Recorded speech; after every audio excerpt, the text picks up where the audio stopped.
मियां Channu CCD के नाम पर बेगुनाह अफराद को डरा धमका कर भारी रकूम वसूल करने वाला एसएचओ थाना सदर मियां चन्नू इंस्पेक्टर वकार हैदर को गिरफ्तार कर लिया गया, जबकि इसके दो साथी पुलिस एहलकार फरार हो गए। डीएसपी हेडक्वार्टर खानेवाल मोहम्मद सदीक की इंक्वायरी में बड़ा एक्शन, एसएचओ गिरफ्तार, हवालात में बंद। मजीद तफसीलात जानते हैं ब्यूरो चीफ लाहौर मियां कबीर अहमद से।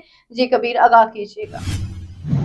थाना सदर मियां चन्नू के एसएचओ इंस्पेक्टर वकार हैदर को गिरफ्तार कर लिया गया है, जबकि इसके दो साथी एहलकार फरार हो गए हैं। DSP headquarter Mohammad Sadiq inquiry में चुका देने वाले इंकशाफात सामने आए।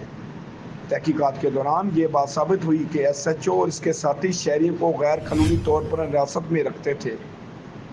ज़राए के मुताबिक मुलजमान शहरियों को सीसीडी के हवाले करने और जान से मारने की धमकियां देते और खौफ और राज फैलाकर लाखों रुपए भत्ता वसूल करते रहे।